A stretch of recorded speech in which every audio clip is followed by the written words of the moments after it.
পবিত্রা বা পুত্রদা একাদশী 2026 কেন এত গুরুত্বপূর্ণ, কিভাবে করবেন একাদশীর ব্রত, সম্পূর্ণ ভিডিওটি দেখুন প্রিয় দর্শক বন্ধুরা।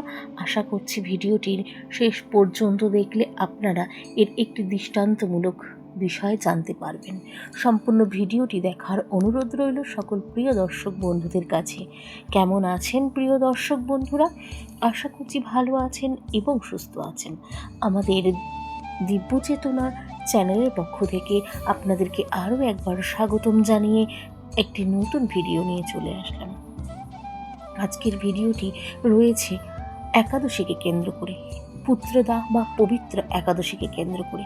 এই আধ্যাত্মিকতার ধর্মকথার ভিডিওগুলি মতন ভিডিও আপনারা যদি পেতে চান, অবশ্যই আমাদের এই দিব্য চেতনা চ্যানেলটিকে ভিজিট করুন এবং আমাদের এই দিব্য চেতনা চ্যানেলের মাধ্যমে এই ভিডিওগুলি প্রতিদিন কিন্তু প্রতিনিয়ত হচ্ছে, যেই ভিডিওগুলি সমস্ত দেবদেবী প্রত্যেকটি মাসকে নিয়ে, সাথে একাদশী, অমাবস্যা, পূর্ণিমা সমস্তকে নিয়ে, তার সাথে আধ্যাত্মিকতার এবং পুরাণ কথার, গরুর পুরাণের এবং মন্দিরের রহস্য সমস্ত কিছু নিয়ে হয়ে থাকে। এই ধরনের ভিডিওগুলির মতন ভিডিও পেতে চাইলে অবশ্যই আমাদের চ্যানেলটিকে সাবস্ক্রাইব করে পাশে থাকা বেল নোটিফিকেশনটি অন করে রাখতে ভুলবেন না প্রিয় দর্শক বন্ধুরা। কখনো কি ভেবে দেখেছেন একটি মাত্র একাদশী ব্রতকে কেন এত পবিত্র বলে মনে করা হয়? কেন এই দিনে ভগবান বিষ্ণুর আরাধনা করলে মানুষ উপবাসের পাশাপাশি জপ, প্রার্থনা, দান এবং আত্মসংযমের উপর বিশ্বাস এবং বিশেষ গুরুত্ব দেয়? আর কেন এই একাদশীর নাম পুত্রদা একাদশী বা পবিত্র একাদশী? এই একাদশীর সঙ্গে জড়িয়ে রয়েছে সন্তান সুখের প্রার্থনা, পারিবারিক মঙ্গল এবং ভগবান শ্রী হরির প্রতি ভক্তির গভীর একটি প্রাচীন ধর্মীয় বিশ্বাস।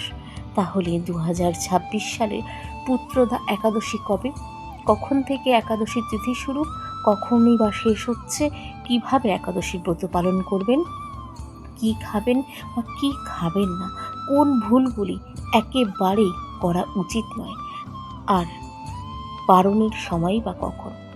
আজকের ভিডিওটিতে আমরা জানব একেবারেই সহজ বাংলায় এই ভিডিওর বিষয়বস্তুটি। ওম নমো ভগবতে বাসুদেবায় নমঃ। জয় শ্রীহরি, রাধে রাধে, জয় শ্রীকৃষ্ণ। নমস্কার, প্রণাম নেবেন প্রিয় দর্শক বন্ধুরা। আপনারা দেখছেন এখন এই মুহূর্তে দিব্য চেতনা ইউটিউব চ্যানেলের পক্ষ থেকে আরও একটি নতুন ভিডিও। চলুন শুরু করি। 2026 সালে পুত্রদা একাদশী কবে? আপনারা জানেন পুত্রদা একাদশী, যারা জানেন অবশ্যই তারা তো জানেন, যারা জানেন না তাদের জন্য পুত্রদা একাদশী কবে পড়েছে সেটি একটু বিস্তারিত বলে দিই। 23শে আগস্ট 2026 রবিবার পালিত হবে পবিত্রা বা পুত্রদা একাদশী। এই দিনটি শ্রাবণ মাসের শুক্লপক্ষের একাদশী হিসেবে পরিচিতি, কিন্তু এই বছর এই একাদশীটি পড়েছে ভাদ্র মাসের প্রথম একাদশী হিসেবে। অনেক বৈষ্ণব পরম্পরার এই একাদশীকে পবিত্রপনা একাদশী নামেও উল্লেখ করা আছে। পঞ্জিকা অনুযায়ী 2026 সালের শ্রাবণে এই পুত্রদা একাদশী 23শে আগস্ট পালনের উল্লেখ রয়েছে। তবে এখানে একটি বিষয় অবশ্যই মনে রাখবেন, একাদশীর তিথি ও পালনের সময় স্থানভেদে পরিবর্তিতও হতে পারে। তাই আপনার এলাকার পঞ্জিকা অনুযায়ী সব মিলিয়ে নেওয়াই কিন্তু সবচেয়ে শ্রেয় এবং ভালো হবে বলে মনে করা হয়। পুত্রদা একাদশীর নাম কেন? পুত্রদা শব্দের অর্থ পুত্র বা সন্তান দানকারী। প্রাচীন ধর্মীয় বিশ্বাস অনুযায়ী এই একাদশী ব্রত ভক্তি ভরে যদি পালন করতে পারেন, সন্তান সুখের জন্য প্রার্থনা করা হয়, তবে এখানে একটি বিষয় পরিষ্কার করে বলা জরুরি, এটি ধর্মীয় বিশ্বাস এবং স্থানীয় এবং শাস্ত্রীয় ঐতিহ্যের অংশ। কোনো ব্রত পালন করলেই নির্দিষ্ট ফল নিশ্চিত হবে এমন বৈজ্ঞানিক নিশ্চয়তা নেই। এই ব্রতের মূল শিক্ষা হলো ভক্তি, আত্মসংযম, প্রার্থনা এবং ঈশ্বরের উপর বিশ্বাস। একাদশীর সঙ্গে ভগবান বিষ্ণুর সম্পর্ক রয়েছে। সনাতন ধর্মে একাদশীর তিথি বিশেষভাবে ভগবান বিষ্ণুর আরাধনার সঙ্গে যুক্ত। এই দিনে ভক্তরা অনেকেই তুলসী পাতা নিবেদন করেন, ভগবান বিষ্ণুর নাম জপ করেন, গীতা পাঠ করেন, বিষ্ণুর সহস্র নাম পাঠ করেন এবং নিজের সামর্থ্য অনুযায়ী উপবাস বা সংযম পালন করেন। কারণ একাদশী অন্যতম মূল শিক্ষা হলো শুধু শরীরকে খাবার থেকে বিরত রাখা নয়, মনকেও অশুভ চিন্তা থেকে বিরত রাখা। একাদশীর দিনে কি করবেন? এবার আসি সবচেয়ে গুরুত্বপূর্ণ অংশে। সকালে স্নান করে সংকল্প করুন। সকালে উঠে স্নান করে পরিষ্কার পোশাক পরুন। তারপর ভগবান বিষ্ণুর সামনে দাঁড়িয়ে নিজের সামর্থ্য অনুযায়ী ব্রতের সংকল্প করুন। মনে মনে বলতে পারেন, হে শ্রীহরি, আমার মন এবং কর্মকে পবিত্র রাখার শক্তি দিন। ভগবান বিষ্ণুর পূজা করুন। বিষ্ণুর ছবি বা মূর্তির সামনে প্রদীপ জ্বালান, জল নিবেদন করুন। তুলসী পাতা থাকলে ভক্তি ভরে নিবেদন করতে পারেন। তারপর জপ করুন ওম নমো ভগবতে বাসুদেবায় নমঃ। যতবার সম্ভব ভক্তি ভরে নাম স্মরণ করুন, গীতা পাঠ করুন। অবশ্যই ভগবদ গীতাকে শ্রবণ করুন। একাদশীর দিন গীতা পাঠ করা অত্যন্ত সুন্দর একটি আধ্যাত্মিকতার অভ্যাস। পুরো গীতা পড়তে না পারলেও একটি অধ্যায়, কয়েকটি শ্লোক অথবা অন্তত কয়েক মিনিট ভগবান শ্রীকৃষ্ণের বাণী পড়তে পারেন। কারণ একাদশীর প্রকৃত উদ্দেশ্য শুধু খাদ্য সংযম নয়, চিন্তারও শুদ্ধি। একাদশীতে কি খাবেন? একাদশীর দিনে এখানে অনেকেরই প্রশ্ন থাকে, একাদশীর দিনে কি একেবারেই না খেয়ে থাকতে হয়? উত্তর হলো, সবাইকে একই ধরনের উপবাস করতে হবে এমন নয়।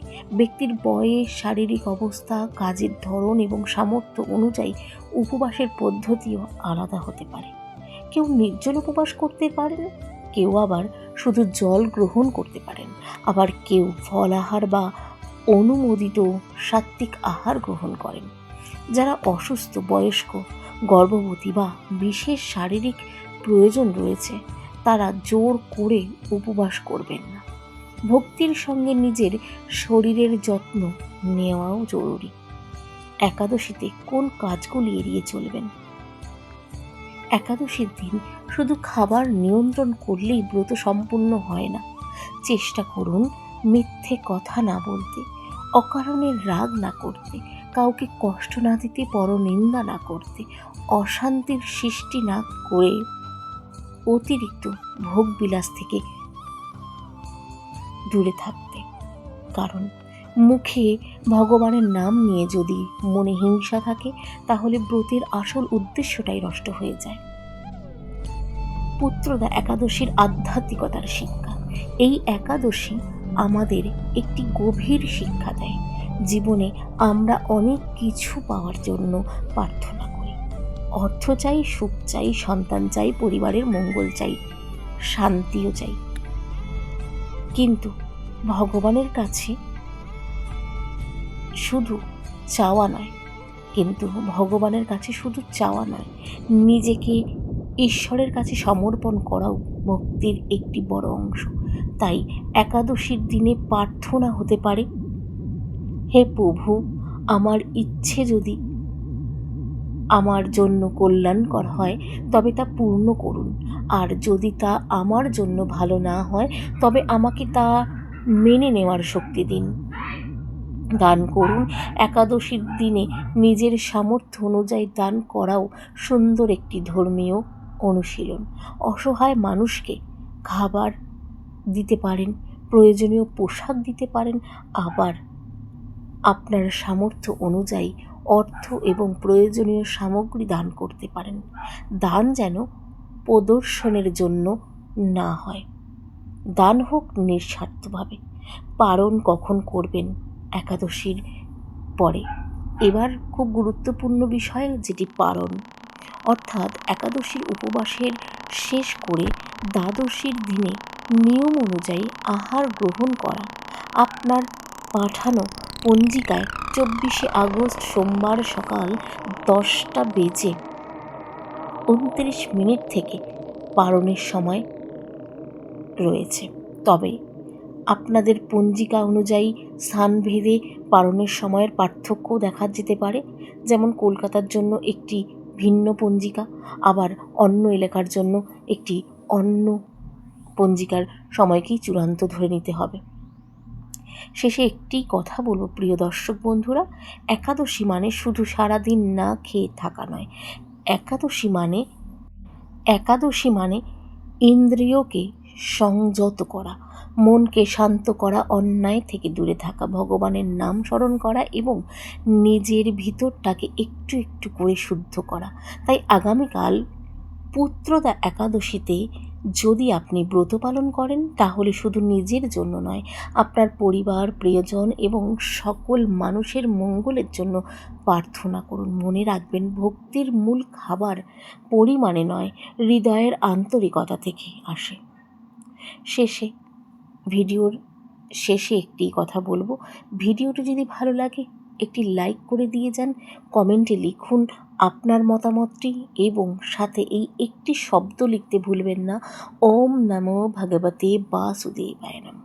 আর এমনই একাদশী, পূজা পার্বণ, সনাতন ধর্মের কাহিনী ও আধ্যাত্মিকতার জ্ঞান, পুরাণের কাহিনী, সাথে গরুর পুরাণের কাহিনী, এই ধরনের ভিডিও দেখতে এবং জ্ঞান জানতে দিব্য চেতনা চ্যানেলটিকে সাবস্ক্রাইব করে পাশে থাকুন। ভালো থাকবেন, সুস্থ থাকবেন। আবার পরবর্তী ভিডিও নিয়ে আসা পর্যন্ত আমাদের চ্যানেলটির পাশে থাকবেন। জয় শ্রী হরি, জয় শ্রীকৃষ্ণ, রাধে রাধে, হরি ওম।